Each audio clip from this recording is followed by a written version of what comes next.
ஹல்லேலூயா. ஒரு வசனத்தை நான் வாசிக்க கேட்கலாம். ஏசாயா தீர்க்கதரிசன புத்தகம் 44ஆம் அதிகாரம் 1 முதல் 3 வசனங்களை வாசிக்க கேட்கலாம். என் தாசனாகிய யாக்கோபே, நான் தெரிந்து கொண்ட இஸ்ரவேலே கேள். உன்னை உண்டாக்கினவரும் உன்னை உருவாக்கினவரும் உனக்கு துணை செய்கிறவனாய் கர்த்தர் சொல்லுகிறார். அதாவது என் தாசனாகிய யாக்கோபே, நான் தெரிந்து கொண்ட யெஷூரனே, பயப்படாதே. ஹல்லேலூயா. இங்கே நாம் பார்க்கிறோம் ஒரு 3 பெயர்கள் சொல்லப்பட்டுள்ளது. என்ன பெயர்? யாக்கோபு, இஸ்ரவேல், யெஷூரே என்று சொல்லி 3 பெயர்கள் சொல்லப்பட்டிருக்கிறது. இந்த 3 பெயர்கள் தனிநபர் என்று சொல்லி நாம் நினைக்க கூடாது. இந்த 3 பேரும் ஒரே நபருக்காக சொல்லப்பட்ட ஒரு பேர் தான். யாக்கோபுக்கு தான் சொல்லப்பட்ட இந்த பேர். யாக்கோபும் இஸ்ரவேலும் யெஷூரன் என்று சொல்லி நாம் பார்க்க முடிகிறது. யாக்கோபு என்று சொன்னால் அது ஆரம்பத்தை காட்டுகிறது. இஸ்ரவேல் என்று சொன்னால் அது வளர்ச்சியை காட்டுகிறது. யெஷூரன் என்று சொன்னால் அது பரிபூர்ணத்தை காட்டுகிறது. கர்த்தருடைய நாமம் மகிமைப்படுவதாக. ஆரம்ப நாட்கள், யாக்கோபுடைய ஆரம்ப நாட்கள் அது அற்பமாய் இருந்தது. அவன் வாழ்க்கை நன்றாகவே ஒரு வாழ்க்கை இல்லாமல் என்று சொல்லி பார்க்க முடிகிறது. ஆனால் அவன் வாழ்க்கையிலே அவன் வளர்ச்சியாய் வளரும் போது அது ஒரு மிகுந்த சிறந்ததாய் காணப்படுகிறது.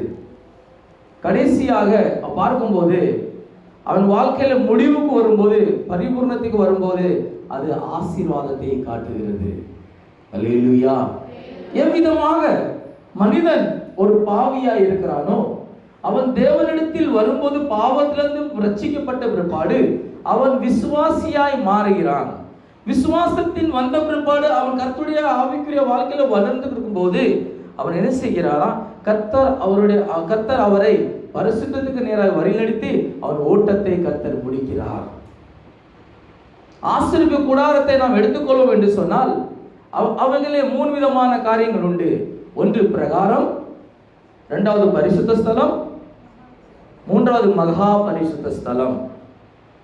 வேதத்திலே நாம் பார்ப்போம் என்று சொன்னால் புதிய வானம், புதிய பூமி, புதிய எருசலேம் என்று சொல்லி நாம் சொல்லிக்கொண்டே இருக்கலாம். ஆனால் இங்கே நாம் பார்க்கிறோம் யாக்கோபு, இஸ்ரவேல், யெஷூரன் என்று சொல்லி நாம் பார்க்கிறோம். பாருங்க 2ஆம் வசனம் என்ன சொல்லுகிறது? வாசிங்க. ஏசாயா 44 2ஆம் வசனம். உன்னை உண்டாக்கினவரும் உன்னை உருவாக்கினவரும் உனக்கு துணை செய்கிறவர். பாருங்க, முதலாவது அவர் என்ன செய்கிறார்? உண்டாக்கிறவர், உண்டாக்குறார். 2வது அவர் சிருஷ்டிக்கிறார். 3வதாக அவர் என்ன செய்கிறார்? துணை செய்கிறார். இந்த 3 அனுபவங்கள் அந்த யாக்கோபுடைய வாழ்க்கையில காணப்பட்டது. அப்ப கர்த்தர் இந்த 3 அனுபவத்திலே யாக்கோபுக்கு கொண்டு வந்தார் என்று சொன்னால், அதற்கு முன்பாக கர்த்தர் யாக்கோபோடு 7 தடவை கர்த்தர் யாக்கோபோடு இடைப்பட்டார் என்று சொல்லி நாம் பார்க்க முடிகிறது. கர்த்தர் யாக்கோபோடு 7 தடவை கர்த்தர் யாக்கோபோடு பேசினார் என்று சொல்லி நாம் வேதத்திலே பார்க்க முடிகிறது. அந்த 7 விதமான பேசின பிற்பாடுதான் கர்த்தர் உன்னதமான ஸ்தலத்துக்கு அந்த யாக்கோபை கொண்டு கர்த்தர் செல்கிறவராக காணப்படுகிறார். அல்லேலூயா. இன்னைக்கு நாம் பார்க்க போகிறது, கர்த்தர் 7 விதத்திலே எப்பொழுதெல்லாம் கர்த்தர் யாக்கோபோடு பேசினார் என்று சொல்லித்தான் நான் இன்னைக்கு முகமத்தில் கர்த்தருடைய ஆவியானவர் பேச விரும்புகிறார். முதலாவது நாம் பார்க்கும்போது இந்த யாக்கோபுடைய பிறப்பை நாம் எடுத்துக்கொள்ளும் என்று சொன்னால், அவன் ஆளுகை செய்யும்படியாகவே பிறந்தான் என்று சொல்லி நாம் பார்க்க முடிகிறது. அல்லேலூயா. நாமும் ஒருவேளை இந்த நாட்களிலே ஒரு யாக்கோபா இருக்கலாம். யாக்கோபு அவன் பிறந்த போது, என்னைக்கு பிறந்தானோ அன்னையிலிருந்து அவனுக்கு ஒரு டென்ஷன் ஆகி போச்சு. அவன் மிகவும் துக்கமாய் காணப்படுகிறான். அவன் வாழ்க்கையில மிகவும் கவலையாக காணப்படுகிறான். ஒரு சோர்வுலாய் காணப்படுகிறான். ஏன் அந்த கவலை? என்ன கவலை அவனுக்கு வாழ்க்கையில் இருந்தது தெரியுமா? சொல்லுங்க பார்ப்போம். என்ன கவலை இருந்திருக்கும் அவனுக்கு? நான் லேட்டா பிறந்து விட்டேனே என்று சொல்கிற கவலை அவனுக்கு இருந்திருக்கும். என்ன கவலை? லேட்டா. ஏனென்றால் அவனும் அவன் அண்ணன் ஏசா எப்படிப்பட்ட பிள்ளைகள்? இரட்டை குழந்தைகள். இந்த சரித்திரம் நம் அனைவருக்கும் நன்றாக தெரியும். ஆனால் சுருக்கி நான் சொல்ல விரும்புகிறேன். இரட்டை குழந்தைகள். அவன் சுத்தி வருவதற்கு முன்பாக யார் வந்து விட்டார் உலகத்துக்கு? ஏசா வந்து விட்டான். சற்று நிமிடங்கள் தாமதமான சில நிமிடங்கள் லேட்டாக பிறந்ததுனால இவனுக்கு ஒரு கவலை. ஐயோ, நான் லேட்டா பிறந்து விட்டேனே. அந்த லேட்டாக பிறந்ததுனால நான் என்னத்தை இழந்து விட்டேன்? சிரேஷ்ட புத்திர பாகத்தை நான் இழந்து விட்டேனே. சில மாதங்களுக்கு பிற்பாடு பிறந்திருந்தா சொல்லி கவலை இருந்திருக்காது. சில வருடங்களுக்கு பிற்பாடு பிறந்திருந்தால் சில அந்த கவலை இருந்திருக்காது. ஆனா சில நிமிடத்துக்கு பிற்பாடு பிறந்ததுனால அவன் சிரேஷ்ட புத்திர பாகத்தை இழந்து விட்டான். அந்த சிரேஷ்ட புத்திர பாகம் யாருக்கு கிடைத்தது? ஏசாவுக்கு கிடைத்து விட்டது. அந்த கவலை அவனை வாட்டி கொண்டே இருந்தது. எப்படி இந்த சிரேஷ்ட புத்திர பாகத்தை நாம் எடுத்துக்கொள்ள வேண்டும், எப்படி இந்த சிரேஷ்ட புத்திர பாகம் எனக்கு கிடைக்கும் என்று சொல்லி அவன் நேரத்தையும் சமயத்தையும் தேடிக்கொண்டே இருந்தான். ஒரு நாள் அவன் கூழ் காய்த்து கொண்டிருக்கிற நேரத்திலே ஏசா வீட்டுக்கு வருகிறான். அவன் ஏசா மிகவும் தாகமா இருக்கிறான். அவன் பார்க்கிறான், தம்பிக்காரன் என்ன செய்கிறான்? கூழ் காய்த்து கொண்டிருக்கிறான். அதை பார்த்த உடனே கேட்கிறான், யாக்கோவே, நான் மிகுந்த தாகமா இருக்கிறேனே, எனக்கு குடிப்பதற்கு கூழ் தாரியா என்று சொல்லி கேட்கிறான். ஏதாட்டு தா என்று சொல்லி கேட்கிறான். அப்பொழுதுதான் யாக்கோபு மிகவும் தந்திரமான ஒரு வார்த்தை சொல்லுகிறான். ஏனென்றால் அவனுடைய இருதயத்தில் என்ன வேண்டும்? அந்த சிரேஷ்ட புத்திர பாகம் வேணும், அந்த ஆசீர்வாதம் வேணும், அந்த உலக பிரகாரமான ஆசீர்வாதம் எனக்கு வேணும் என்று சொல்லி ஒரே நோக்கம் தான் இந்த யாக்கோபுக்கு காணப்பட்டது. அவன் சொல்லுகிறான், சிரேஷ்ட புத்திர பாகத்தை நீ எனக்கு தா, நான் உனக்கு கூழ் தருவேன் என்று சொல்லி. பாருங்க, அந்த இடத்திலே அவன் தன் சகோதரனை சீட் பண்ணிட்டு ஏமாத்தி விட்டு என்ன செய்கிறானா? சிரேஷ்ட புத்திர பாகத்தை பெற்றுக்கொண்டான். அது மாத்திரமல்ல, அந்த சிரேஷ்ட புத்திர பாகத்தை பெற்ற பிற்பாடு கூட அவன் சில நாட்கள் பிற்பாடு அவனுக்கு ஒரு குறிக்கோள், எப்படியாட்டு எனக்கு அந்த மூத்த மகனுடைய ஆசீர்வாதம் வேண்டும் என்று சொல்லி ஒரு தாகம், ஒரு வாஞ்சை அவனுக்கு காணப்பட்டது. கடைசியாக அவன் தகப்பனார் வயதாக சென்று விட்ட பிற்பாடு கண்ணு தெரியாத நிலைமையிலே அவன் ஆசீர்வதிக்கும்படியா ஏசாவை பார்த்து சொல்லுகிறார், எனக்காக சமைக்கும்படியா, எனக்கு புசிக்கும்படியாக நன்றாக ஒரு ஆகாரத்தை சமைத்து வா, நான் உன்னை சாப்பிட்டு உன்னை ஆசீர்வதிக்க வேண்டும் என்று சொல்லி சொல்லுகிறான். வாசிங்க 27ஆம் அதிகாரம் ஆதியாகமம் 27:4.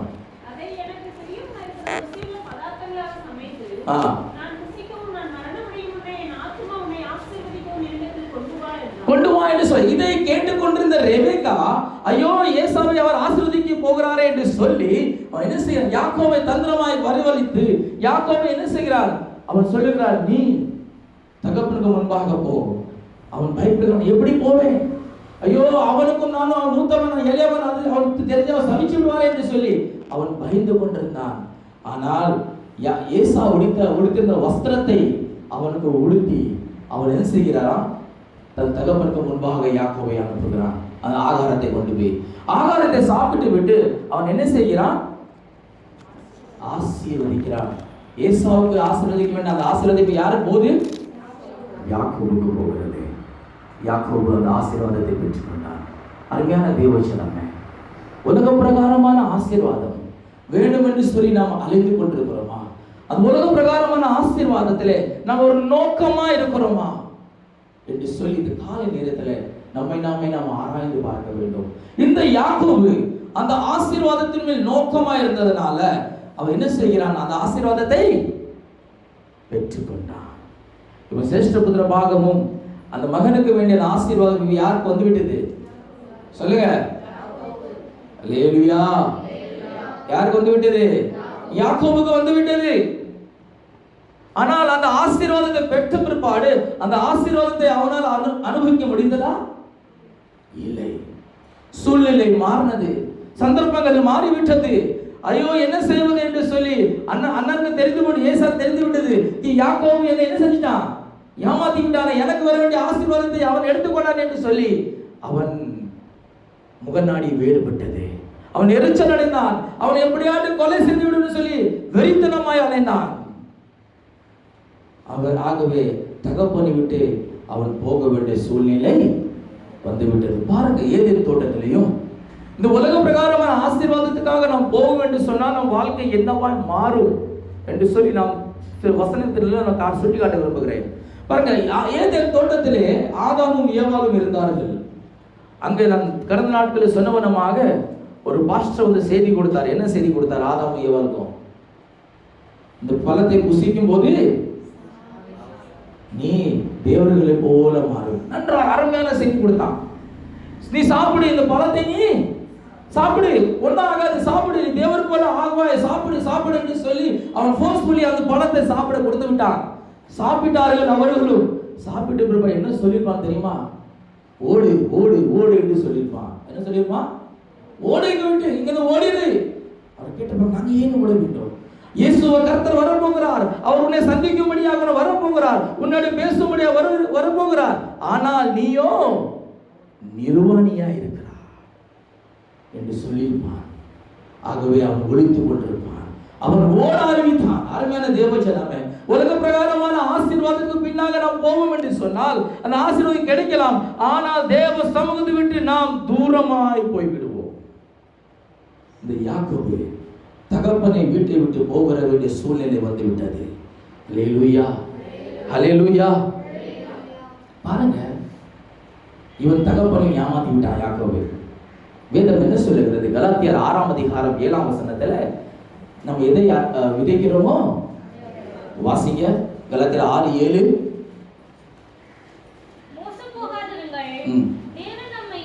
ஆறாம் அதிகாரம் 7ஆம் வசனம். மனுஷன் எதை விதைக்கிறானோ அதையே அறுப்பான். பாருங்க, இங்க என்ன செய்கிறான்? அவன் தகப்பனை ஏமாத்துகிறான், தன் மூத்த சகோதரனை ஏமாத்துகிறான். அப்ப அவன் என்னத்தை தான் அறுப்பான்? அவனும் யாராட்டும் அவனை என்ன செய்வாங்க? ஏமாற்றுவார்கள். என்ன நடந்தது தெரியுமா? ஆசீர்வாதம், அந்த ஆசீர்வாதம் பெற்ற பிற்பாடு அவன் எங்க செல்கிறான் தெரியுமா? நேரா போகிறான், லாபான்ட்ட போகிறான். அங்க லாபான் என்ன செய்கிறான்? தகப்பனோ ஈசாக்கோ கண்ணு தெரியாத குருடனா இருந்தான். ஆனால் யாக்கோபோ கண்ணுள்ள குருடனா இருந்தான். அவன் என்ன செய்கிறான்? அவங்க ராகேலுக்காக வேலை செய்கிறான் 7 வருடமாக. ஆனால் திருமணம் செய்து தாரேன் ராகேலை என்று சொல்லி லாபன் யாரை திருமணம் பண்ணி கொடுத்தான்? லேயாளை திருமணம் பண்ணி கொடுத்தான். ராமனும் அவனுக்கு தெரியல நான் யார் கூட இருக்கிறேன் என்று சொல்லி விடிய காலத்துல பார்க்கிறான். யார் கூட இருக்கிறான்? லேயாளை. ஐயோ, என்னை ஏமாத்தி விட்டானே. அவன் விதைத்தான், தகப்பனை ஏமாத்தினான், தன் சகோதரனை ஏமாத்தினான். ஆகவே அவனும் ஏமாற்றப்பட்டான். அல்லேலூயா, அல்லேலூயா. பாருங்க, இப்படிப்பட்ட சூழ்நிலையில அவன் ஆசீர்வாதம் பெற்றுக்கொண்ட பிற்பாடு அவனுக்கு சகோதரன் தெரிஞ்சு போயிட்டு ஐயோ என் ஆசீர்வாதம் எல்லாவற்றையும் வாங்கிட்டானே என்று சொல்லி அவன் கொலை செய்ய அவன் தேடினான். தன் மனதிலே அவன் யோசித்தான், எப்படியாவது யாக்கோபை என்ன செய்யணும், கொண்டு போட வேண்டும் என்று சொல்லி அவன் நினைத்தான். அப்படிப்பட்ட நேரத்திலே ரெபெக்கா என்ன சொல்லுகிறார் தெரியுமா? அவள் தாய் என்ன சொல்லுகிறார்? நீ ஓடி போ, நீ என் சகோதரன் வீட்டுக்கு நீ ஓடி போ என்று சொல்லி அவனை ஓடி விரட்டி விடுகிறான்.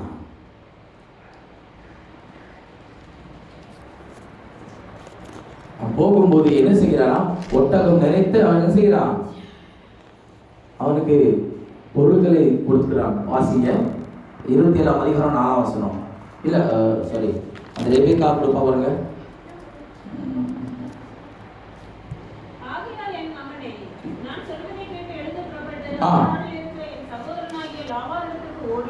ஓடி 43ஆம் வசனம் தானே? பாருங்க, ஓடி போயிட்டு சொல்லி அவன் சொல்லுகிறான். இவன் என்ன செய்கிறான்? இப்பொழுது தன் மாமனார் வீட்டுக்கு ஓடி போகிறான். ஓடி போகிற நேரத்துல வழியிலே ஏசாட்ட யாரா சொல்லியிருப்பாங்க, ஐயோ உன் சகோதரன் இப்ப எங்க போறான்?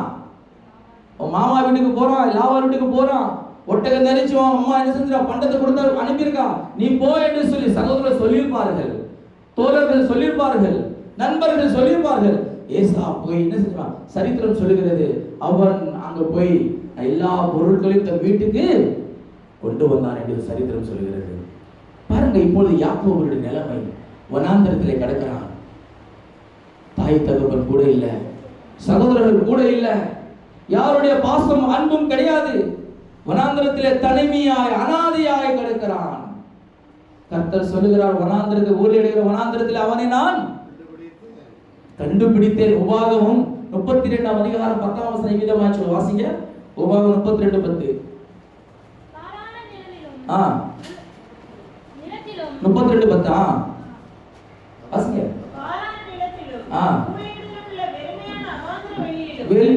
வெறுமையான அவாந்திர வெளியிலே அவர் அவரை கண்டுபிடித்தார். பாருங்க, அவரை கையில எதுவுமே இல்லை. வெறும் என்னதான் இருக்கு, சாப்பாடுக்கு எதுவுமே இல்லை. குடும்பம் உற்றார் ஒருவர் யாருமே அவர் கூட இல்லை. வனாந்திரத்திலே ஆதரவற்ற நிலைமையில அவன் கிடக்கிறான். அப்படிப்பட்ட இடத்துல கர்த்தர் அவனை தெரிந்து கொண்டார். ஹல்லேலூயா, ஹல்லேலூயா. எல்லாரும் பொறுக்கிணைக்கப்பட்டு எல்லாரும் தள்ளப்பட்ட நிலைமையில அவன் யாக்கோபு காணப்படுகிறான். அவனிடத்தில் யாருமே இல்லை, தனிமையாக கிடக்கிறான் வனாந்திரத்துல. கர்த்தர் அவனை சந்திக்க சித்தம் கொண்டார். கர்த்தர் அவனோடு பேச சித்தம் கொண்டார். அருமையான தேவஜனமே, இந்த பகல் நேரத்தில் நீங்க வந்திருக்கலாம். எனக்கு நான் ஒரு அனாதை போல இருக்கிறேனே, என் குடும்பத்தார் கூட இருந்தும் நான் ஒரு அனாதை போல நிலைமையில் இருக்கிறேனே, என்னை அன்பு கூற யாருமே இல்லையே, என்னோடு பேச யாருமே இல்லையே, என்னை கவனிக்க யாருமே இல்லையே, என் சத்தத்துக்கு செவி சாய்ப்ப யாருமே இல்லைன்னு சொல்லி கலங்கி கொண்டிருக்கலாம். இந்த பகல் நேரத்தில் கர்த்தரோடு இடைப்பட விரும்புகிறார். கர்த்தர் யாக்கோபோடு பேசினார். முதலாவதாக கர்த்தருடைய சத்தம் யாக்கோபுக்கு நேராக கடந்து வந்தது. வாசிங்க 28ஆம் அதிகாரம் 11ஆம் வசனம். தொடர்ந்து வாசிங்க. வாசிங்க. அங்கே ராத்தங்கி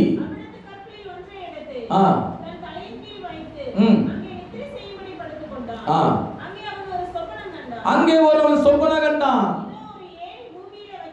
ஒரு ஏணி வைக்கப்பட்டிருக்கிறது.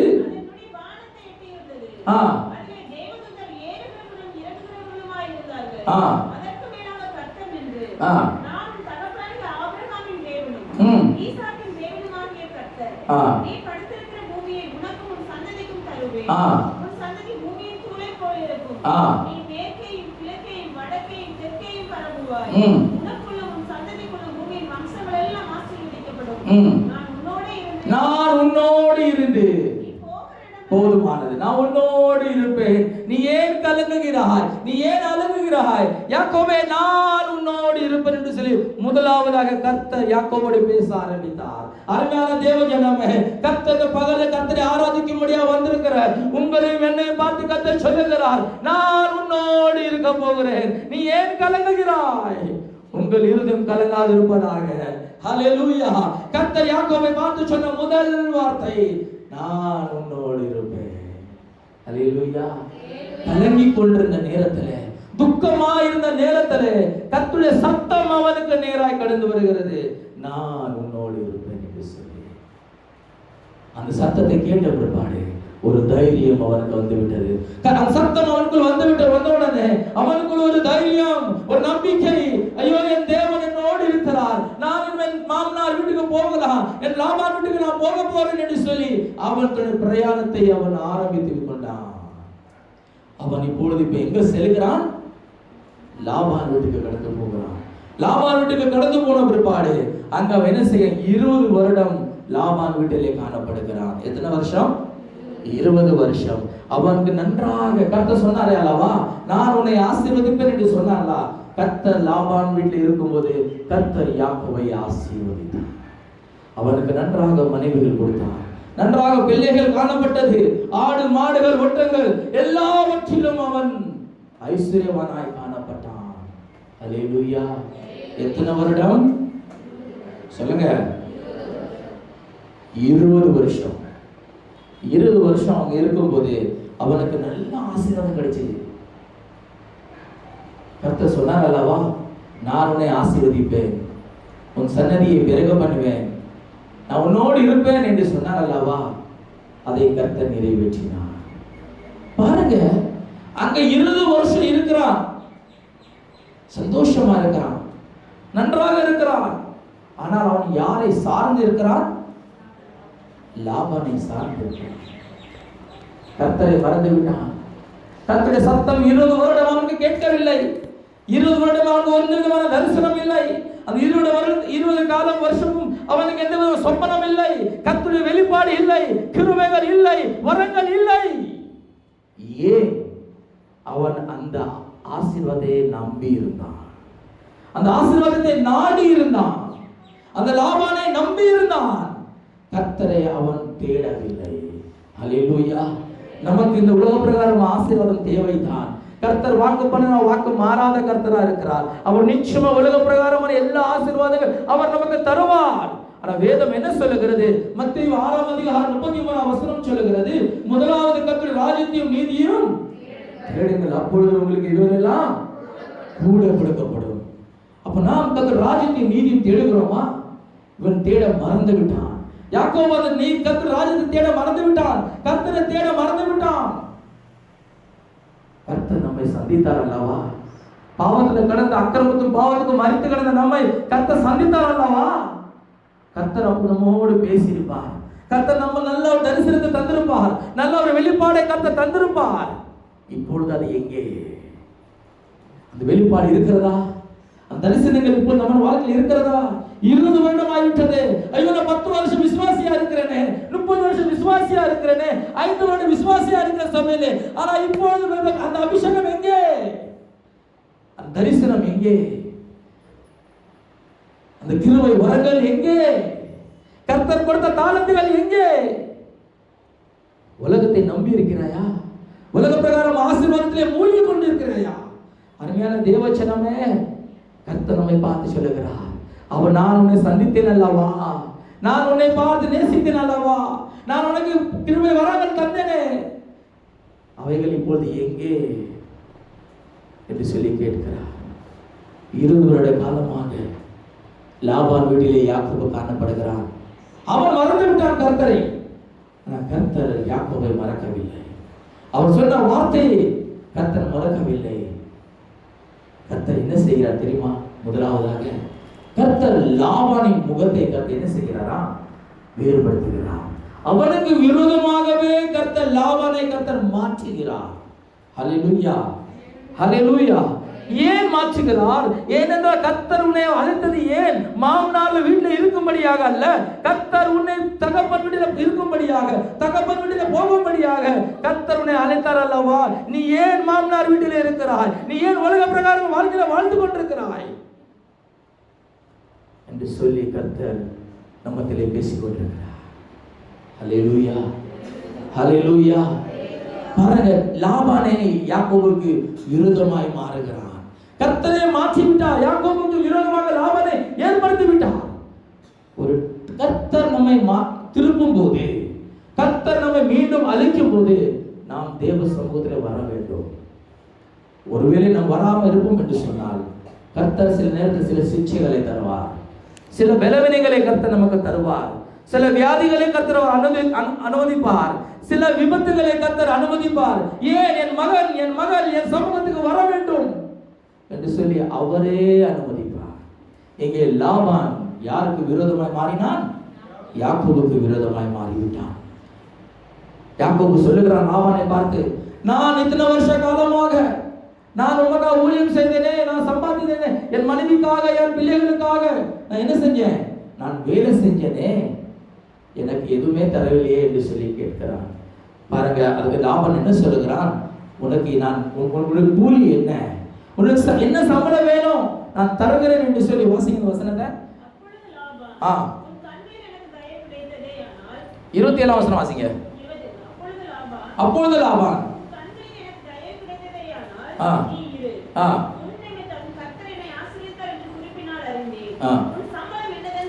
உன் சம்பளம் என்னதென்று எனக்கு சொல். அவன் கேட்கிறான். இப்பொழுது இத்தனை வருஷ காலமா கேட்கல, இப்போது கர்த்தர் அவனை யாக்கோபுக்கு விரோதமாய் மாற்றினபடினால அவன் கேட்கிறான், உன் சம்பளம் என்ன, உனக்கு என்ன வேணும் கேள், நான் தருகிறேன்னு சொல்கிறான். 30ஆம் வசனம் என்ன சொல்கிறது தெரியுமா? வாசிங்க.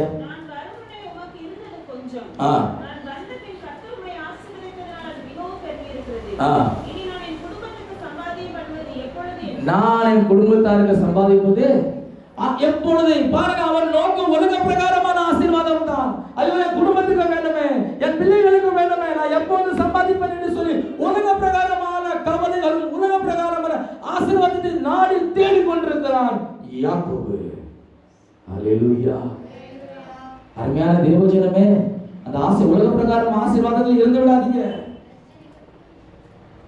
இப்பிரஜத்தின் ஒத்த வேஷம் நீங்க தரித்துக் கொள்ளாதீங்க. கர்த்தர் மீண்டும் யாக்கோபோடு பேசுகிறார். முதலாவதாக அவர் பேசும்போது நான் உன்னை ஆசீர்வதிப்பேன் என்று சொல்லி அவனை ஆசீர்வதித்தார். இரண்டாவதாக சூழ்நிலை மாறும்போது கர்த்தர் மீண்டும் யாக்கோபோடு பேசுகிறார். உன் தகப்பன் வீட்டுக்கு போ என்று சொல்லி வாசிங்க. 31ஆம் அதிகாரம் 3ஆம் வசனம். கர்த்தர் யாக்கோபை நோக்கி நீ திரும்பி போ, போதுமானது. மீண்டும் உன் தகப்பன் வீட்டுக்கு நீ வா. நீ மாமனார் வீட்டுல இருந்து போனோம், இப்ப எங்க வா சொல்லுங்க? தகப்பன் வீட்டுக்கு வா. தகப்பனுடைய மறந்து விட்டான், தன் தாயை மறந்து விட்டான், தன் தகப்பனை மறந்து விட்டான், தன் சகோதரனை மறந்து விட்டான்.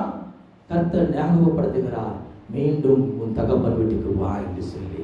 அல்லேலூயா, அல்லேலூயா. லாபான் என்ன சொல்லுகிறான் தெரியுமா? அதே 30ஆம் வசனத்தில் 30ஆம் வசனத்தில் என்ன சொல்லுகிறது? நீ விரும்பினால், உனக்கு இருதயம் விருப்பம் இருக்கும் என்று சொன்னால் நீ உன் தகப்பன் வீட்டுக்கு நீ போகலாம். வாசிங்க 31:30. உனக்கு வாஞ்சை இருக்கும் என்று சொன்னால் நீ புறப்பட்டு போகலாம். இத்தனை வருஷ காலம் விடாம இருந்த கர்த்தர் அவனுக்கு விரோதமாக மாற்றப்படினால அவன் என்ன சொல்லுகிறான்? உனக்கு இருதயத்துல வாஞ்சை இருக்கும் என்று சொன்ன எங்க போலாம்? கர்த்தர் சொல்றாரு தகப்பன் வீட்டுக்கு நீ போ என்று சொல்லி கர்த்தர் கூப்பிடுகிறார். தகப்பன் வீட்டுக்கு போ என்று சொல்லி கர்த்தர் அழைக்கிறார். மாமனார் சொல்ற இருதயத்திலே உனக்கு விருப்பம் இருக்கும் என்று சொன்னால் நீயும் போகலாம் என்று சொல்லி. யோவான் 14ஆம் அதிகாரம் 2ஆம் வசனம் என்ன சொல்லுகிறது? என் பிதாவின் வீட்டிலே அநேக வாசஸ்தலங்கள் உண்டு. பாருங்க, உலகத்திலே நாம் இருக்கக்கூடாது. இப்பொழுது நாம் எங்க போனோம்? பிதாவின் வீடு. கர்த்தர் இரண்டாவதாக அவனை சந்திக்கும் போது, கர்த்தர் இரண்டாவது அவனோடு இடைப்படும் போது அவன் வாழ்க்கை திரும்புகிறது. எதற்கு நேராக? பிதாவின் வீட்டுக்கு போகும்படியாக. முதலாவது கர்த்தர் அவனை சந்திக்கும் போது கர்த்தர் அவனை ஆசீர்வதித்தார். இரண்டாவது கர்த்தர் அவனை சந்திக்கும் போது அவன் வாழ்க்கை பிதாவின் வீட்டுக்கு நேராக அவனை கொண்டு போகுகிறது. பாருங்க, இந்த சத்தத்தை கேட்கிறான். 20 வருஷம் எந்த விதமான சத்தம் இல்லை, எந்த விதமான வெளிப்பாடு இல்லை. ஆனால் இப்பொழுது கர்த்தருடைய வார்த்தை அவனுக்கு உண்டாகுகிறது. நாம் மனிதனிடத்தில் நாம் அதிகமாய் பேசுவோம் என்று சொன்னால் கர்த்தர் நம்மோடு பேச முடியாது. கர்த்தர் நம்மோடு பேச வேண்டும் என்று சொன்னால், கர்த்தருடைய சத்தத்தை நாம் கேட்க வேண்டும் என்று சொன்னால் நாம் யாருடைய எப்படி இருக்க தேவ சமூகத்தில் நாம் இருக்க வேண்டும். நம் தேவனோடு நாம் பேசுவோம் என்று சொன்னால், தேவனுக்கும் நமக்கு சரியாக கனெக்ஷன் இருக்கும் என்று சொன்னால் கர்த்தருடைய சத்தம் நமக்கு கேட்கும். இந்த லாபானை பார்த்து யாக்கோபை பார்த்து கர்த்தர் சொன்னார், உன் தகப்பன் வீட்டுக்கு நீ போ. இவன் இப்போது புறப்படுகிறான். எங்க போகும்படியாக புறப்படுகிறான்? தகப்பன் வீட்டுக்கு போகும்படியாக புறப்படுகிறான். இப்போது லாபான் வீட்டை விட்டு விட்டான். கர்த்தர் சொன்னபடியே அவன் தன்னுடைய பிரயாணத்தை தகப்பன் வீட்டுக்கு நேராக திருப்புகிறான். அருமையான தேவச்சனமே, ரட்சிக்கப்பட்ட நாட்களிலே கர்த்தர் உங்களை ஆசீர்வதித்தார். ஆசீர்வதித்த பிற்பாடு கர்த்தர் உங்களை தகப்பன் வீட்டுக்கு போகும்படியாக கர்த்தர் அழைக்கிறார். அல்லேலூயா. நாம் கர்த்தருடைய வீட்டுக்கு போகும்படியாக, கர்த்தருடைய ராஜ்யத்துக்கு நேராக போகும்படியாக நாம் நம்முடைய பிரயாணத்தை நாம் ஆரம்பிப்போம். ஆனால் பல எதிர்ப்புகள் வரும், பல தடைகள் வரும், சூழ்நிலை மாறலாம். இவன் லாபானை வீட்டை விட்டு அவன் கடந்து போகிறான். இந்த செய்தி லாபானுக்கு தெரியாது. 3 நாட்கள் பிற்பாடு தான் லாபான் சொல்லுகிறார்கள், யாக்கோபு போய்விட்டானே, தன்னுடைய மனைவி பிள்ளைகளை கூட்டிக் கொண்டு போய்விட்டான்னு சொல்லி வாசிங்க 31 அதிகாரம் 22ஆம் வசனம்.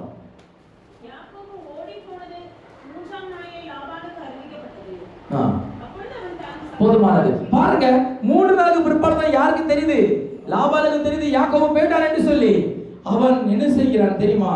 அவன் தன்னுடைய பிள்ளைகளை சகோதரர்கள் எல்லாத்தையும் கூப்பிட்டு கொண்டு அவன் யாக்கோபுக்கு விரோதமாக படையெடுத்து கடந்து போகிறான். எப்படி போகலாம்? திருட்டுத்தனமா எப்படி போகலாம்? சொல்லுகிறார், கர்த்தர் சொன்ன ஆகவே யாக்கோபு போனான். ஆனால் லாபானோ இப்பொழுது யாக்கோபுக்கு விரோதமாக அவன் போகும்போது அன்று ராத்திரியிலே கர்த்தர் லாபானுக்கு தரிசனமாகி லாபானுக்கு சொப்பனத்தில் சொல்லுகிறார், நீ சந்திக்க போற சரிதான், நீ சந்தித்து விடு, அவனை பாரு, ஆனால் தீங்கு எதுவும் செய்யாத, அவனுடைய நன்மையான வார்த்தையை பேசு என்று சொல்லி கர்த்தர் லாபானுக்கு சொன்னார். அல்லேலூயா, அல்லேலூயா. நாம் பிதாவின் வீட்டுக்கு நேராக கடந்து போகும்போது, நாம் பிதாவின் வீட்டுக்கு நேராக பிரயாணத்தை தொடங்கும் போது எதிரிகள் வருவார்கள் செய்யும், பல பிரச்சனைகள் வரதான் செய்யும். ஆனா கர்த்தர் அவர்களை கீழ்படுத்துவார். நம்முடைய பிரயாணத்தை நாம் நிப்பாட்டக்கூடாது. நம் பிரயாணத்தை போய்கொண்டே இருக்கணும். கர்த்தர் எதிரிகளை என்ன செய்வாரா? அதமாக்கி விடுவார். அவன் யாக்கோபை பார்த்தான், யாக்கோபை சந்திக்கிறான். சந்தித்து விட்டு என்ன செய்கிறான் தெரியுமா? எந்த தீங்கும் செய்யல, அவன் வெறும் சத்தியம் மாத்திரம் வாங்கிவிட்டு அவன் மீண்டும் கடந்து போகிறான். இப்பொழுது யாக்கோபு எங்க போகிறான்? பிதாவின் வீட்டுக்கு, தன்னுடைய தகப்பன் வீட்டுக்கு அவன் நேராக கடந்து செல்கிறான். முதலாவதாக கர்த்தர் அவனை சந்திக்கும் போது ஆசீர்வாதத்தை கொடுத்தார்.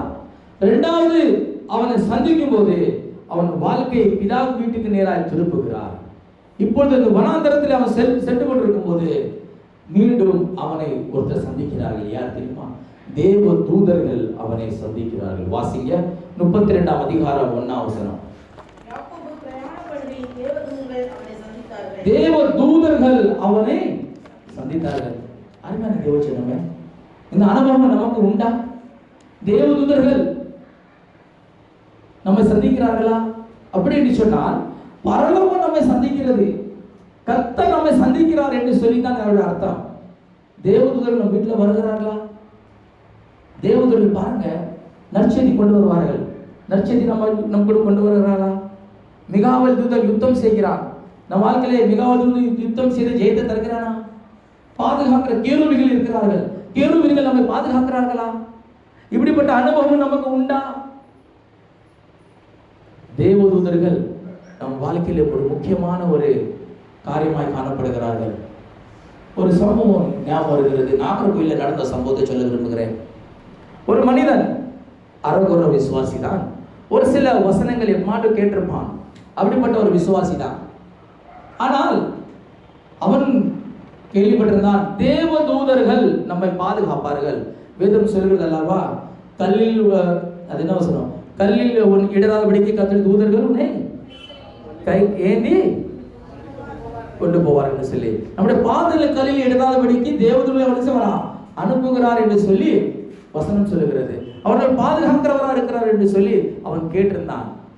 ஆனா அவன் வைத்த தோட்டத்திலே வாழ தோட்டமா இருந்தனால வாழைப்பழம் கொலையானது எப்படியாவது கர்த்தருடைய காணிக்கைக்கு செலுத்தணும் என்று சொல்லி இந்த தோட்டத்தில் இருந்த வாழை கொலையை அறுத்து கொண்டு வீட்டுல வைத்திருந்தானாம்.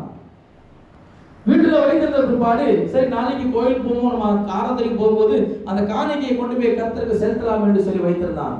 ஆனா சாயந்தரம் பார்க்கும்போது அந்த வாழை கொலை என்ன ஆயிடுச்சு? காணாம போயிடுச்சு. இவருக்கு ஒரே டென்ஷன். நான் கர்த்தருக்கு காணிக்கை கொடுக்க முடியாத நான் வச்சிருந்தேன், அந்த வாழை கொலை காணாம போயிட்டேன். எங்க போனா யாரு போனா சொல்லி பயங்கரமா சத்தம் போட ஆரம்பித்தான், சண்டை போட ஆரம்பித்தான், திட்ட ஆரம்பித்தான். உடனே வசனம் ஞாபகம், தேவதூதர் பாதுகாப்பார் என்று சொல்லிக்கிறது. ஐயோ தேவதூதர் எங்கே, ஏன் பாதுகாக்கவில்லை என்று சொல்லி கத்த ஆரம்பித்தான். சில நிமிடங்களுக்கு பிற்பாடு பக்கத்தில் இருந்த ஒரு ஓலை வீடு தீப்பிடித்து எரிய ஆரம்பித்ததான். எரிய ஒன்று அங்க இருந்த மக்கள் என்ன செஞ்சாங்களா, அது நெருப்பை பார்த்து எல்லாம் வெளியே ஓடி வர ஆரம்பிச்சிட்டாங்க.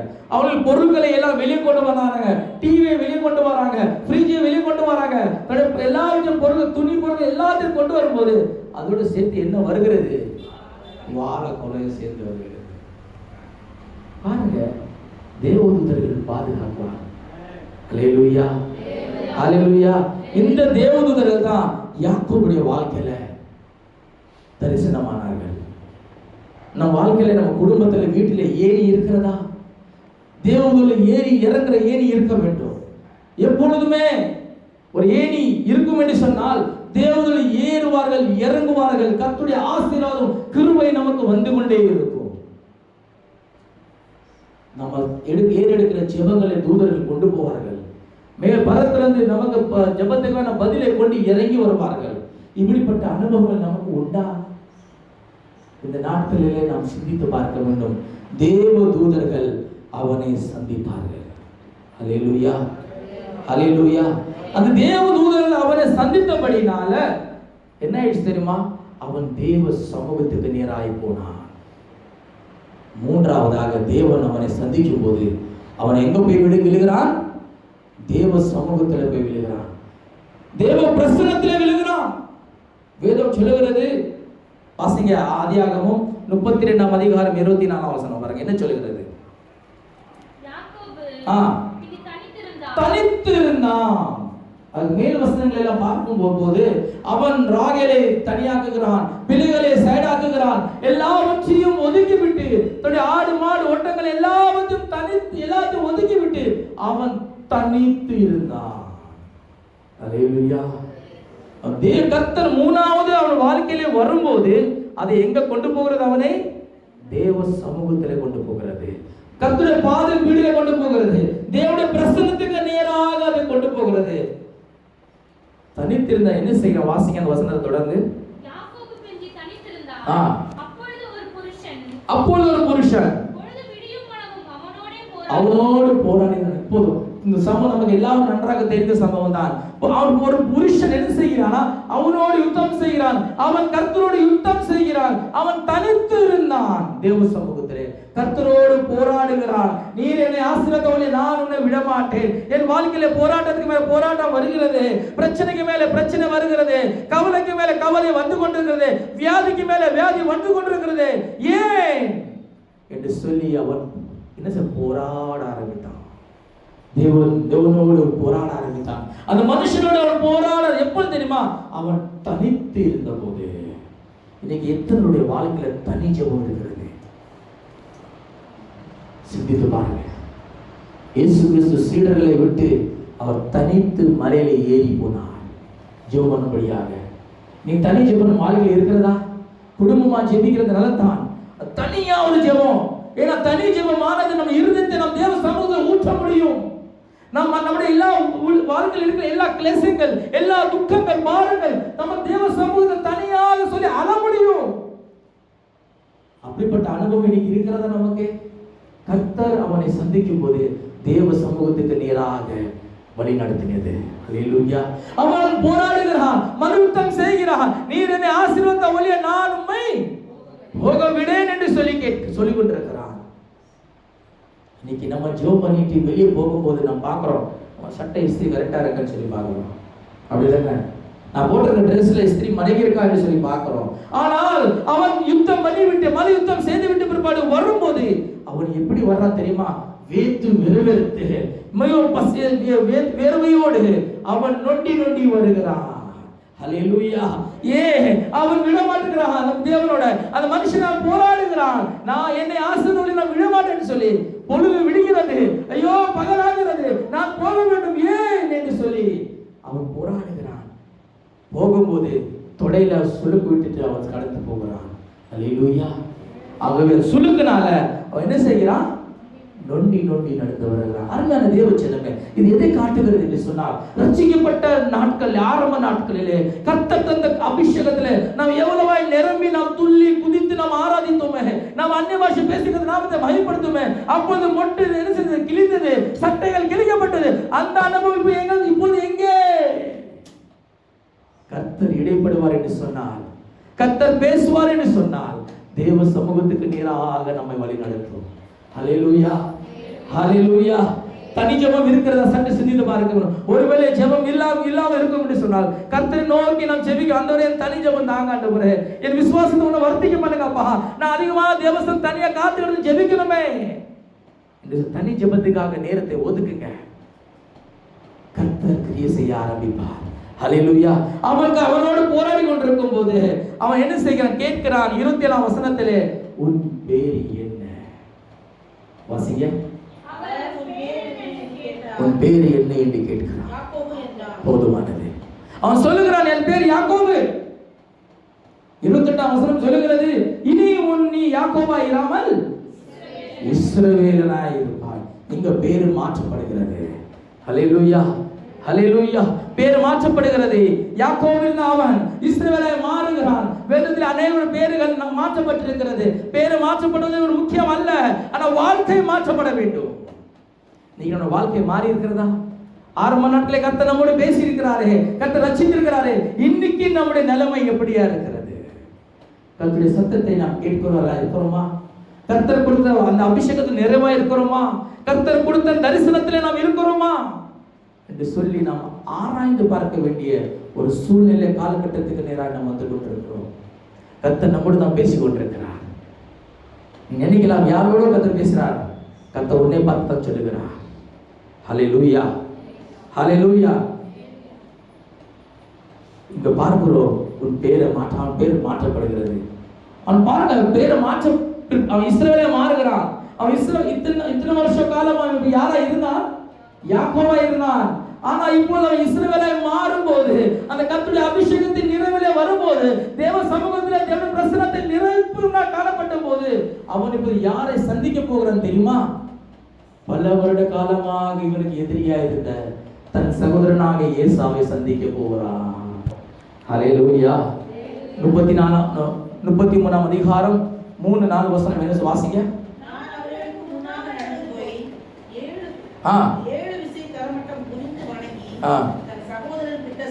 போதுமானது. இப்போ இஸ்ரவேலாய் மாறின பிற்பாடு தான் அவன் யாரை சந்திக்கிறான்? ஏசாவை சந்திக்கிறான். அருமையான கர்த்தருடைய நாம் அந்த அபிஷேக நிறைவு நாம் இருப்போம் என்று சொன்னால், நாம் தனி ஜெபத்திலே நாம் காத்திருந்து நாம் இருப்போம் என்று சொன்னால், ஒரு ஒப்புரவாகுதல், ஒரு வாழ்க்கையை கர்த்தர் நமக்கு தருவார். அல்லேலூயா. சத்துருகளுக்கு முன்பாக கர்த்தர் நமக்கு ஜெயத்தை தருவார். அல்லேலூயா. பாருங்க, முதல் கர்த்தர் அவன் தொட்ட போது ஆசீர்வாதம் வந்தது. இரண்டாவதாக கர்த்தர் அவனை தொடும்போது பிதாவின் வீட்டுக்கு நேராக அவனை திருப்பினது. மூன்றாவது கர்த்தர் அவனை இடப்படும் போது தேவ சமூகத்தை கொண்டு போய் அவனை தள்ளியது. நாலாவது கர்த்தர் அவனை தொடும்போது ஒரு ஒப்புராகுதலுடைய வாழ்க்கையை கர்த்தர் அவனுக்கு கொடுத்திருந்தார். இந்த 4 அனுபவம் நமக்கு இப்பொழுது இருக்கிறதா? நாம் இஸ்ரவேலை மாறிப்போம் என்று சொன்னால் இந்த 4 விதமான அனுபவங்கள் நமக்கு இருக்கிறதா? இந்த காலை நேரத்தில் கர்த்தரை ஆராதிக்கும் வந்திருக்கிற நாம் ஆராய்ந்து பார்க்க வேண்டும்.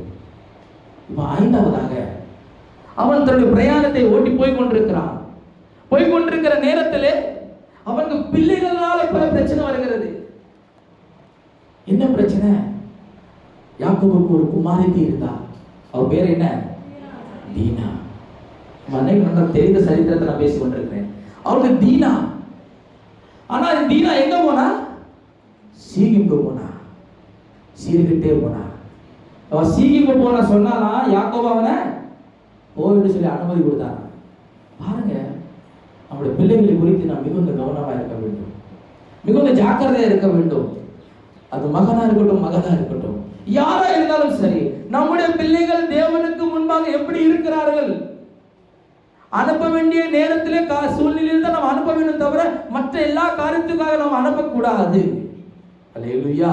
இங்க அவன் அனுமதித்ததுனால அவன் சீகிமுக்கு போனதுனால என்ன நடந்ததுன்னா, அந்த அவனுடைய சகோதரர்கள், தீனாவுடைய சகோதரர்கள், யாக்கோபுடைய பிள்ளைகள் கொலை பாதகனாய் மாறிவிட்டார்கள். முழு பட்டணத்தை கொண்டு போட்டார்கள், முழு பட்டணத்தை அழித்து விட்டார்கள். இப்பொழுது யாக்கோபுக்கு பயம் வந்து விட்டது. ஐயோ, அவர்கள் எங்களை கொண்டு போடுவார்களே, அந்த ஊர்க்காரர்கள் வந்து எங்களை நாசமாக்கிடுவார்களே, என் பிள்ளைகள் நாசமாய் போனார்களே என்று சொல்லி அவன் அங்கலாய்த்தான், அவன் கதறினான், மிகுந்த துக்கத்தோடு வேதனையோடு இருக்கிறான். அந்த நேரத்தில் தான் கர்த்தர் அவரோடு பேசினார். அல்லேலூயா. அப்பொழுதுதான் கர்த்தர் அவரோட 5வதாக பேசுகிறார். வாசிங்க 35:1 வசனம். நீ எழுந்திரு,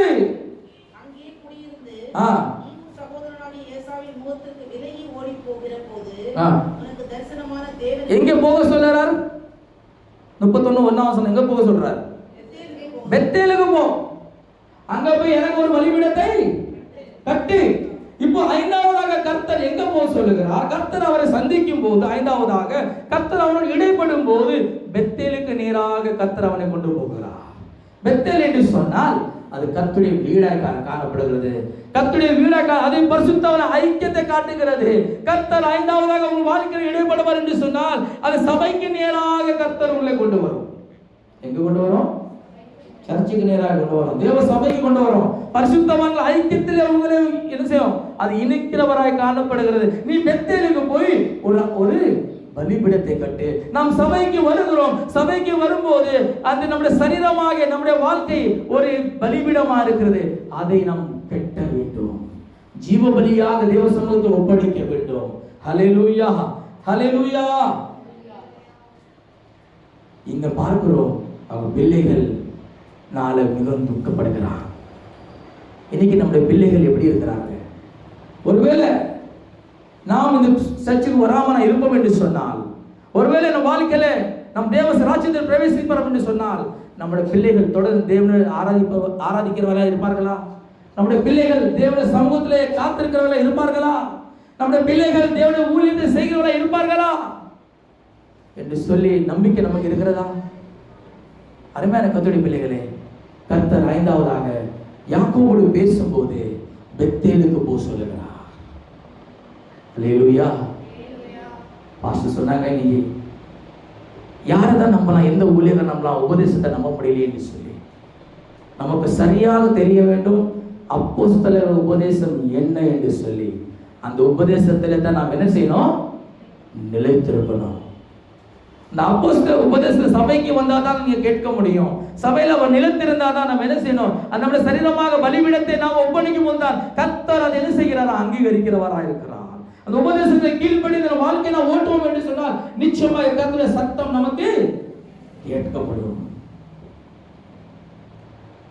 பாருங்க, அவன் பெத்தேலுக்கு போகிறான். தேவ சபைக்கு வரும்போது, தேவ சபைக்கு நேரம் வரும்போது நமக்கு என்ன கிடைக்கிறது? அவன் சொல்லுகிறான், கர்த்தர் சொல்லிவிட்டார், நீ பெத்தேலுக்கு போ, ஒரு பலிபீடத்தை கட்டு என்று சொல்லி. அவனுக்கு ஒரு பயம் வந்து விட்டது. அவன் தன் எல்லா குடும்பத்தாரை கூப்பிட்டு கொண்டு என்ன சொல்லுகிறான் தெரியுமா? பரிசுத்தமாக்கி கொள்ளுங்கள். 2ஆம் வசனம் என்ன சொல்ல வாசிங்க. அப்பொழுது யாக்கோபு தன் வீட்டாரையும் கூட இருந்த மற்ற அனைவரையும் நோக்கி, உங்களிடத்தில் இருக்கிற அந்நிய தெய்வங்களை விலக்கி போட்டு சுத்தம் பண்ணிக்கொள்ளுங்கள். போதுமானது. பாருங்க, அந்நிய தேவர்களை எடுத்துக்கொண்டு சுத்தம் பண்ணிக்கொள்ளுங்கள். தன்னை தானே பரிசுத்தம் பண்ணிக்கொள்ளுங்கள். ஏனென்றால் நாம் பெத்தேலுக்கு போகிறோம். நீ பெத்தேலுக்கு வருவாய் என்று சொன்னார் கர்த்தருடைய பரிசுத்தப்படுத்துவார், கர்த்தர் வாழ்க்கை சீர்படுத்துவார், கர்த்தர் வாழ்க்கை சுத்தமாக்குவார் என்பதிலே சந்தேகம் இல்லை. ஹல்லேலூயா. ஏனென்றால் நம்முடைய ஜீவ வழியாக சரீரத்தை நாம் ஒப்படைக்கும் போது கர்த்தர் வாழ்க்கை பரிசுத்தப்படுத்துகிறார். அது எப்படி ஆகும்? தேவ சபைக்கு வரும்போது தான் பரிசுத்தமாக. அல்லேலூயா. தேவ சபைக்கு வராமல் வீட்டில் இருந்து ஆன்லைன்ல வீடியோ பார்த்து கொண்டிருப்போம் என்று சொன்னால், அங்கே பிரசங்கம் நன்றாக கேட்கிறது, ஆன்லைன்ல கேட்டுக்கொண்டிருப்போம் என்று சொன்னால் பரிசுத்தமாகாது. ஏன் கர்த்தர் சபையை வைத்திருக்கிறார்? நம்மை பரிசுத்தப்படுத்தும்படியாக. அல்லேலூயா. சபைக்கு வந்து சத்தியத்தை கேட்டு தேவ சமூகத்தில் ஆராதித்து கர்த்தரை துதித்து பாடி மகிமைப்படுத்தினால் பரிசுத்த வாழ்க்கையை கர்த்தர் எதிர்பார்க்கிறார். அல்லேலூயா. இந்த பரிசுத்தத்தை கர்த்தர் நமக்கு தருவாராக. 5ஆவதாக நாம் பார்க்கும்போது கர்த்தர் அவனோடு இடைப்படும் போது ஒரு பரிசுத்தமுள்ள வாழ்க்கைக்கு நீராக கர்த்தர் மாற்றுகிறார். அல்லேலூயா. பாருங்க, ஒவ்வொரு சந்திப்பிலும் ஒவ்வொரு டர்னிங் பாயிண்ட் இருக்கிறது. முதலாவது கர்த்தர் சந்திக்கும் போது ஆசீர்வாதத்தை கொடுத்தார். 2வது அவனை சந்திக்கும் போது பிதாவின் வீட்டுக்கு நேராக திருப்பினார். 3வது அவனை சந்திக்கும் போது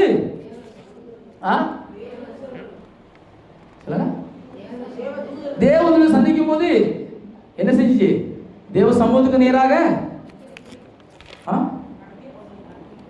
சத்தம் சொல்லுங்க. தேவ சமூகத்துக்கு நேராக அவனை தள்ளியது. 4வதாக சத்தை இடைப்படும் போது அவனுடைய வாழ்க்கை ஒப்புறுதலாக வாழ்க்கை மாறினது.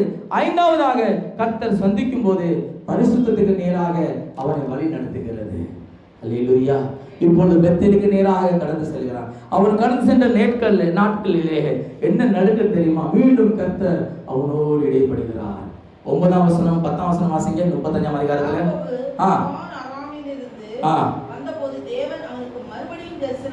தேவன் அவனுக்கு மறுபடியும் தரிசனமாகி அவனை ஆசீர்வதித்து, இப்பொழுது உன் பேர் யாக்கோபா இராமல் இஸ்ரவேலாக உன் பேரு வணங்கும்.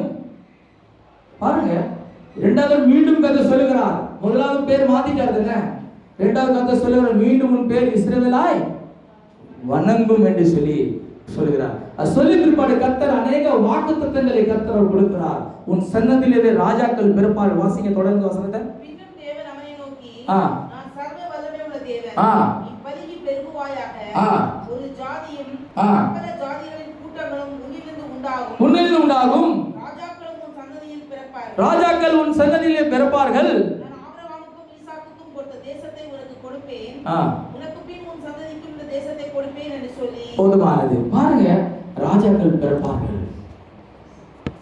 ஆறாவது நாம் பார்க்கிறோம், கர்த்தருடைய தூதன் கர்த்தர் அவனுக்கு தரிசனமாகி அவனோட சொல்லும்போது, இனி நீ யாக்கோபாயிராமல் இஸ்ரவேலாய் வழங்கும். உன் பேர் எப்படியா வழங்கும்? இஸ்ரவேலாய் வழங்கும் என்று சொல்லி உறுதிப்படுத்துகிறார். வாக்குத்தத்தங்களை கர்த்தர் கொடுக்கிறார். அந்த வாக்குத்தத்தத்துக்கு சுதந்திரவாளியை கர்த்தர் மாற்றுகிறார்.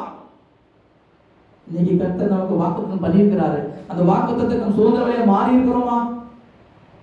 நம்மை நாமே ஆராய்ந்து பார்க்க வேண்டும். நம்முடைய பிள்ளைகள் எப்படி இருக்கிறாங்க? என் வாழ்க்கை எப்படி இருக்கிறது? கர்த்தருக்கு சமூகத்துக்கு முன்பாக வாக்குத்தத்தத்துக்கு சுதந்திரவாளியாய் கர்த்தர் அவனை மாற்றுகிறார். கடைசியாக கர்த்தர் அவனோடு என்ன பேசுகிறார் பாருங்க. இப்போ அவன் எங்க போகிறான்? பிதா வீட்டுக்கு நேராக போகிறான். பிதா வீட்டுக்கு வந்தாச்சு. எங்க வந்தாச்சு? இப்போ அப்படிதாங்க. எங்க ஆரம்பிச்சு மீண்டும் எங்க வந்தாச்சு? பிதாவின் வீட்டுல போனவன் மீண்டும் எங்க வந்துட்டான்?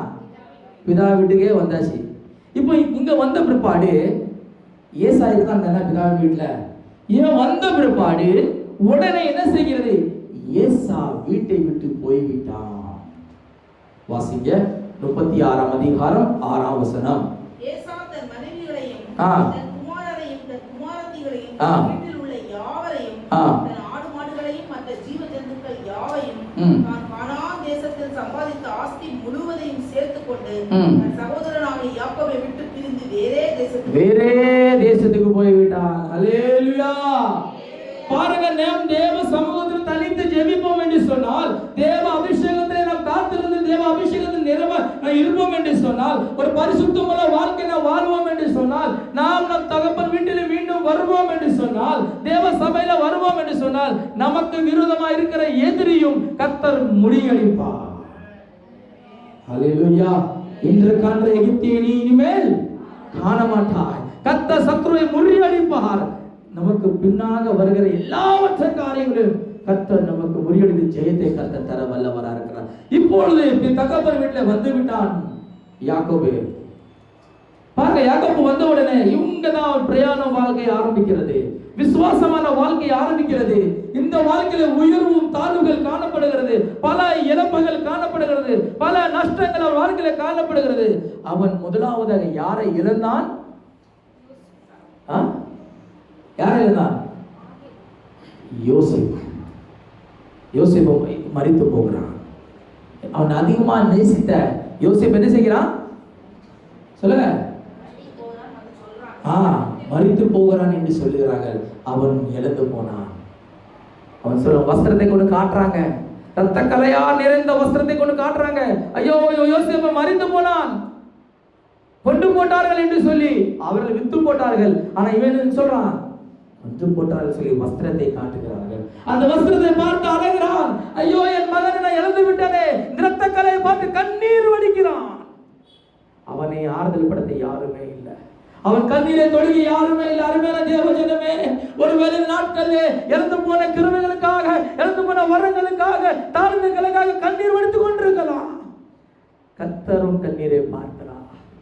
ஹல்லேலூயா. ஒருவேளை கண்ணீர் நீ வடிப்பாய் என்று சொன்னார், ஐயோ இழந்து போன பரிசுத்தத்தை மீண்டும் எனக்கு வேண்டுமே ஆண்டவரே. நான் இழந்து போனேன் பரிசுத்த ஜீவியம், நான் இழந்து போனேன் விசுவாச வாழ்க்கை, நான் உங்களுக்கு பிரியமில்லாத ஜீவிப்பேன் என்று சொன்னால், நாம் அனுபவம் என்று சொன்னால் கர்த்தர் நமக்கு தர வல்லவராக. ஹல்லேலூயா, ஹல்லேலூயா. அந்த தேசத்திலே வாழ்ந்து கொண்டிருக்கும் போது யோசேப்பை இழந்து போனான். தேசத்திலே பஞ்சம் வந்து விட்டது. என்ன செய்வது என்று சொல்லி கலக்கம். என்னால் என்ன செய்வது என்று சொல்லி கலங்கிற நேரத்திலே அவனுக்கு ஒரு செய்தி வருகிறது. உன் யோசேப்பு உயிரோடு இருக்கிறான் என்று சொல்லி ஒரு செய்தி வருகிறது. பாருங்க, யோசேப்பு என்று சொன்னான். அது பரிசுத்தத்தை காட்டுகிறது. என்னடா, பாவத்துக்கு ஓடி போகிற மனுஷன், பாவத்துக்கு விலகி ஜீவிக்கிற ஒரு மனுஷன் யோசேப்பு. அதுக்கு முன்பாக நான் சொல்ல விரும்புகிறேன், அந்த ஏசாயா 44 அதிகாரத்தை நான் பார்ப்போம் என்று சொன்னால் 2ஆம் வசனத்தில், நான் தெரிந்து கொண்ட யெஷுரனே பயப்படாதே, யாக்கோபாய் இருந்த அவன், கர்த்தர் அவனை இஸ்ரவேலனாய் மாற்றினார். இஸ்ரவேலனாய் இருந்த அவனை யெஷுரனாய் கர்த்தர் மாற்றுகிறார். இந்த யெஷுரன் என்று சொன்னால் என்ன அர்த்தம் தெரியுமா? சுருக்கமாக சொல்ல விரும்புகிறேன். தேவனுக்கே நின்று நீதிமான், கடவுளுக்கு நீதிமான் என்று சொல்லி அர்த்தமாகும். அப்ப நமக்கு யாருக்கு நீதிமானா இருக்க வேண்டும்? தேவனுக்கு நீதிமானா இருக்க வேண்டும். நாம் எப்படி நீதிமான மாறுகிறோம்? லூக்கா 18:14 சொல்லுகிறது, தன் பாவத்தை அறிக்கை செய்கிறதுனால நீதிமானாக்கப்படுகிறோம். கர்த்தர் ரத்தத்தினாலே நாம் நீதிமாக்கப்படுகிறோம். ரோமர் 5:9 சொல்லுகிறது. ரோமர் 5:1 சொல்லுகிறது, விசுவாசத்தினாலே நாம் நீதிமானாக்கப்படுகிறோம். ரோமர் 3:34 சொல்லுகிறது, கிருபையினாலே நாம் நீதிமானாக்கப்படுகிறோம். அவன் யோசேப்பை இழந்தான். அந்த செய்தி கேட்கிறான், யோசேப்பு உயிரோடு இருக்கிறான்னு சொல்லி. ஆனாலும் நம்பிக்கை இல்லை, அவனை செத்து போய்விட்டானே. அந்த ரத்த கொலை நேர்ந்த சட்டையை பார்க்கும்போது, அந்த அங்கேயே பார்க்கும்போது அவன் அழகிறான். அவன் மரித்து போனானே. ஆனால் மக்கள் சொல்லுகிறாங்க, அவன் உயிரோடு இருக்கிறான் என்று சொல்லி அவர்கள் சொல்கிறார். அதை கேட்டபோது யோசேப்பு தன் தகப்பனுக்கு அனுப்பின அந்த மாற்று வண்டியும் சில காரியங்களை பார்த்த உடனே அவனுடைய ஆவி என்ன செய்தான்? உயிர்ப்பித்தது. வேதம் சொல்லுகிறது, அவனுடைய ஆவி உயிர்த்தெழுந்தது. வாசிங்க, ஆதியாகமம் 45:27 கடைசி பகுதி வாசிங்க. தன்னை ஏற்றி கொண்டு போகும்படி யோசேப்பு அனுப்பின வண்டிகளை கண்டபோது அவனுடைய தகப்பனாகிய யாக்கோபின் ஆவி உயிர்த்தது. அவனுடைய ஆவி உயிர்த்தது என்று பார்க்க போகிறோம். அருமையான கர்த்தருடைய பிள்ளைகளே, ஒருவேளை நீங்க இழந்து போன அபிஷேகத்துக்காக, இழந்து போன கிருபை வரங்களுக்காக, இழந்து போன ரட்சிப்புக்காக, இழந்து போன சுகத்துக்காக நீ அழுது கொண்டிருக்கலாம், கலங்கி கொண்டிருக்கலாம். கர்த்தர் உன்னை பார்த்து சொல்லுகிறார், உன் ஆவி உயிர்ப்பிக்கும். உயிர்த்தெழுந்த இயேசுவின் வல்லமை இந்த பகல் நேரத்தில் உன் மேலே இறங்கும். ஏனென்றால் அவர் மரித்து உயிர்த்தெழுந்திருக்கிறார். ஹல்லேலூயா. உயிர்த்தெழுந்த வல்லமை நம்ம மத்தியில் அசைவாடி கொண்டிருக்கிறது. உயிர்த்தெழுந்த வல்லமை நம்ம மத்தியில் இறங்கி கொண்டிருக்கிறது. ஒருவேளை கர்த்தர் கண்ணீரை பார்த்து உன் ஆவியை கர்த்தர் உயிர்ப்பிக்க விரும்புகிறார். அவன் ஆவி உயிர்த்தெழுந்தது. அவன் எழுதுகிறான். நான் பார்த்து சரி நான் போகலாம் என்று சொல்லி அவன் என்ன செய்யலாம் சொல்லி கலங்கி கொண்டிருக்கும் போது தான் கர்த்தர் 7வது அவனோடு இடைப்படுகிறார். ஹல்லேலூயா. வாசிங்க 46ஆம் அதிகாரம் 2, 3, 4 வசனங்கள். யாருக்கு தரிசனமாகிறாரு? இதுவரைக்கும் நான் பார்த்தோம், யாரு? யாக்கோபு யாக்கோபு என்று பார்த்தோம். இப்பொழுது கேசட்லயே பேரை மாத்திட்டாரு. யாராயிட்டார் இப்போ? இஸ்ரவேலர் ஆயிட்டாரு. இஸ்ரவேல் பார்த்து என்ன சொல்லுகிறார் தெரியுமா? வாசிங்க. யாக்கோபே யாக்கோபே என்று கூப்பிட்டார். அவன் இதோ அடியேன் என்றார். அப்பொழுது அவர், தேவன், நான் உன் தகப்பனுடைய தேவன், எகிப்து தேசத்துக்கு போக புறப்பட வேண்டாம், அங்கே உன்னை பெரிய ஜாதியாக்குவேன். 5ஆம் வசனம் வாசிங்க. அதற்கு பின்பு யாக்கோபு மிஸ்ரயிமிலிருந்து பிரயாணம் புறப்பட்டான். இஸ்ரவேலின் குமாரன் அவன் பிரயாணப்பட்டான். அவன் யோசேப்பை சந்திக்கும்படி என்ன செய்யறான்? பிரயாணப்படுகிறான். அந்த பிரயாணப்பட்டு போகின்றிருக்கும் போது அங்க யோசேப்புக்கு ஒரு செய்தி வருகிறது. உன் தகப்பன் உன்னை பார்க்கும்படியாக அவர் கடந்து வருகிறான். அந்த கேட்ட உடனே அவன் தன் ரதத்தை எடுக்கிறான். தன் தகப்பனை பார்க்கும்படியாக அவன் செல்லுகிறான். இருவரும் நடுவிலே சந்தித்துக் கொள்கிறார்கள். இருவரும் நடுவில் சந்தித்துக் கொண்டிருக்கும் போது இருவரும் கெட்டி தகப்பன மகனும் நீண்ட வருஷ காலமாக நான் பார்க்காத, ஐயோ செத்து போனான் என்று சொல்லி எதிர்பார்த்த, செத்து போனான் என்று சொல்லி கேள்விப்பட்ட பிற்பாடு கூட என் உள்ளம் உடைந்து விட்டது. ஆனா இப்போது நான் உயிரோடு என் யோசனை பார்த்து அவன் கேட்டுக்கொண்டு இருவரும் முத்தம் செய்து அழுதார்கள். அல்லேலூயா. இழந்து போனதை கிடைத்து விட்டது. வேதம் சொல்லுகிறது 29ஆம் வசனத்திலே இருவரும் கெட்டிக்கொண்டு அழுதார். வாசிங்க.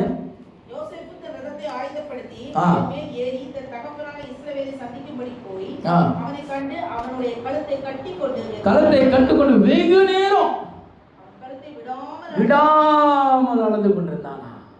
வெகு நேரம் அழுது கொண்டிருந்தான். பாருங்க அன்பு, பாருங்க கர்த்தருடைய அன்பு நம்மை விட்டு பிரிப்பவன் யார்? அல்லேலூயா.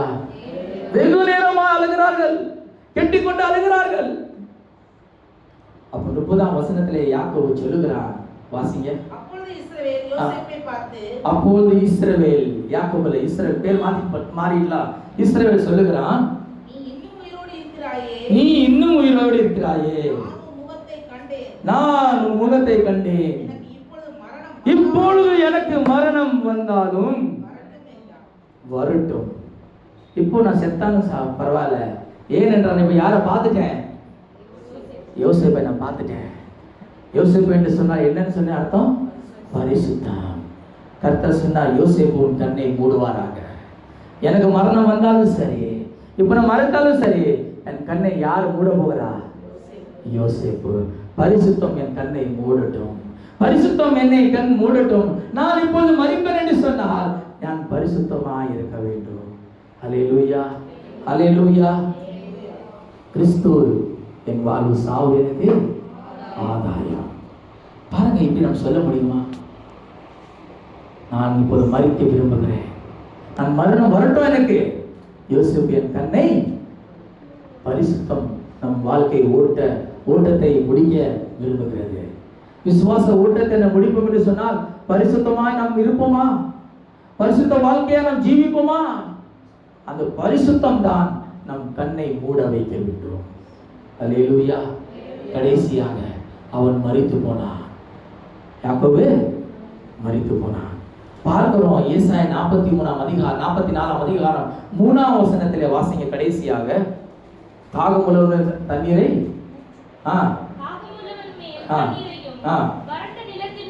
பாருங்க, யெஷூரனே நீ பயப்படாதே, அது சொல்லிவிட்டு திடீர் 3ஆம் வசனம் வருகிறது. வாசிங்க.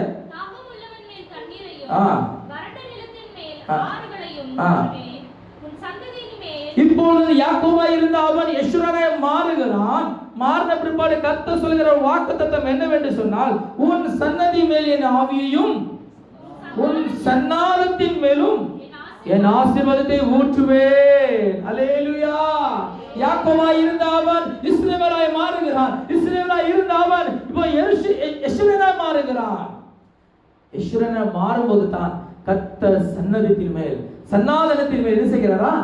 ஆசீர்வதிக்கிறார். நம்முடைய ஜெனரேஷன் மேல, நம்முடைய சன்னதியிலே கர்த்தர் தன்னுடைய ஆவியை ஊற்றுகிறவராக இருக்கிறார். ஹல்லேலூயா, ஹல்லேலூயா. கர்த்தர் ஒருவேளை நீங்க யாக்கோபாய் இருந்து கர்த்தர் உங்களை ரட்சித்திருக்கலாம், ரட்சித்து கர்த்தர் இஸ்ரவேலை மாற்றிருக்கலாம். ஒருவேளை மத்த சபையில நீங்க இருந்து யாக்கோபாய் இருந்து ரட்சித்து இஸ்ரவேலை கர்த்தர் கொண்டு வந்திருக்கலாம். ஆனால் கர்த்தர் உங்களை இப்ப மாற்ற விரும்புகிறார். யெஷூரனாய் கர்த்தர் மாற்ற விரும்புகிறார். ஹல்லேலூயா. கர்த்தருக்கு நீதிமான், கடவுளுக்கு நீதிமானாக கர்த்தர் மாற்ற விரும்புகிறார். ஹல்லேலூயா. கர்த்தர் வருகிறார். கடைசியாக நாம் பிரசங்கத்தின் முடிவு வருகிறோம். இயேசு வருகிறார். ஹல்லேலூயா. என்னடா பிரசங்கத்தில் இயேசு வருகிறார்னு பேசுறாரு. நம்ம கொடுத்த வாக்குத்தத்தம் அட்டையில் என்ன இருக்கிறது? இதோ வருகிறார், இயேசு வருகிறார். யாருக்காக வருகிறார்? யாக்கோபுக்காக வருகிறாரா? சொல்லுங்க. இல்ல இஸ்ரவேலுக்காக வருகிறாரா? யாருக்காக இயேசு வருகிறார்? அருமையான தேவஜனமே, யெஷூரனுக்காக இயேசு வருகிறார். ஹல்லேலூயா. யெஷூரனை நீங்க மாறுவீங்க என்று சொன்னார். இயேசு வர போகிறார். கர்த்தர் நம்மை எடுத்துக் கொள்வார். ஒரே ஒரு வசனத்தை சொல்லி நான் முடிக்க விரும்புகிறேன். உபாகமம் 33ஆம் அதிகாரம் 26ஆம் வசனம். கர்த்தர் யாருக்காக வருகிறார்? யெஷூரனின் தேவனை போல் ஒருவனும் இல்லை. யாருடைய தேவன்? யாக்கோபின் தேவனா? இஸ்ரவேலின் தேவனா? யெஷூரனின் தேவனை போல யாரும் இல்லை. நாம் யெஷூரனால் மாற வேண்டும். வாசிங்க. அவருக்கு சகாயமாய் பரத்தின் மேலும் வானங்களின் மேலும் தமது மாட்சிமையோடும் மண்டலங்களின் மேலும் ஏறி வருகிறார்.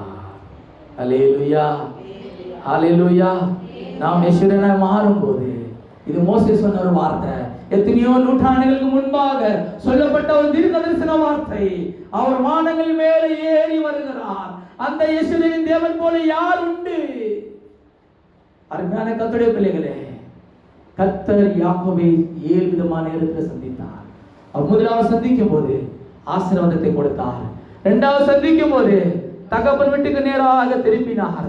மூன்றாவது சந்திக்கும் போது தேவ சமூகத்தில் அவன் செஞ்சாராம், அவன் தனித்து கிடந்தான். தேவ சமூகத்தில் அவன் தனித்த மனிதன் தனித்தபத்தை காட்டுகிறது. நாலாவது தேவன் சந்திக்கும் போது அவனோட ஒப்புருவலாகுதல் ஜீவிய காணப்பட்டான். ஐந்தாவது தேவன் சந்திக்கும் போது அவன் பெத்தேலுக்கு நேராக கர்த்தர் திருப்புகிறார். ஆறாவது அவன் சந்திக்கும் போது பரிசுத்தத்துக்கு நேராக கர்த்தர் வழி நடத்துகிறார். ஏழாவது அவன் சந்திக்கும் போது கர்த்தர் ராஜ்யத்துக்கு கர்த்தர் நம்மை ஆயத்தப்படுத்துகிறார். அல்லேலூயா. எத்தனை பேர் ஈஸ்வரனா மாற போறீங்க நாட்களில்? கர்த்தர் நம்மை எதிர்பார்க்கிற ஒரே காரியம், யாக்கோபா இராதே, நீ இஸ்ரவேலனா இராதே, நீ ஈஸ்வரனாய் மாறு. அப்பொழுதுதான் நமக்கு வரும் பிற்பாடு நம்முடைய சன்னதியும் சன்னாதத்தின் மேலும் கர்த்தருடைய ஆசீர்வாதமும் கர்த்தருடைய கிருபையும் அது இறங்கி வருகிறதா காணப்படுகிறது. எத்தனை பேர் ஈஸ்வரனை மாற விரும்புகிறீங்க? அவருடைய கண்கள் மூலமா எழுந்திருந்து கர்த்தர் நம்மை மாற்றி போகிறார். நீ யாக்கோபா இருந்திருக்கலாம், நீ இஸ்ரவேலனா இருக்கலாம். அந்த பகலிலே கர்த்தர் நம்மை ஈஸ்வரனா கர்த்தர் மாற்ற விரும்புகிறார். கர்த்தரை ஒரு நீதிமானாக மாற்ற விரும்புகிறார். கர்த்தருக்கு நீதிமான் கர்த்தர் வருகிறார். அவரை சந்திக்கும்படி நீ ஆயத்தப்படு. எல்லாரும் வாய்கள் திறந்து கர்த்தரை ஸ்தோத்திரிக்குமா?